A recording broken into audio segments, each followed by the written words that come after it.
Mana bugun sizlar bilan birga hamma ovqatlar bilan birdek iste'mol qilsa bo'ladigan mazali salat qilamiz. Qani bo'lmasa boshladik.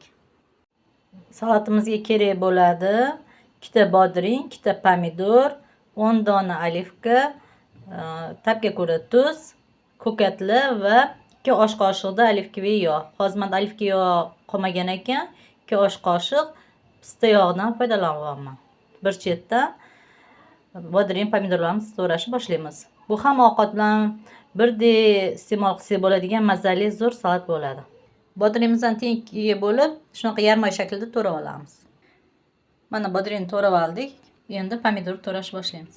Pomidorni to'rga bo'lib, juda ham mayda qilmasdan to'raymiz. Pomidorlarni shunaqa kattaroq to'rab olamiz. Agar pomidorimiz kattaroq bo'lsa, teng o'rtasidan bo'lgandan keyin yana uni 3ga bo'lib olamiz. Mana pomidorlarni ham soldik.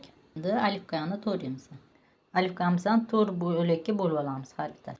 Mana olivkamizni ham soldik. Endi zelenimizni to'raymiz. Zelenimizni ham o'rtacha kattalikda to'raymiz. Men kruglab kashnishdan foydalanaman. Mana hamma masalliqlarimizni to'rab oldik. Endi tabga ko'ra tuz bilan yog'imizni solamiz. Tuzlarni kerakcha solamiz.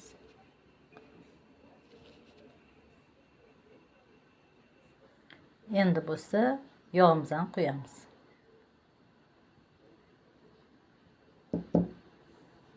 Yaxshilab aralashtiramiz. Mana mazali salatimiz tayyor bo'ldi. Hamma ovqatlar bilan birdek iste'mol qilsak bo'ladigan mazali juda ham zo'r salat bo'ladi, mazali.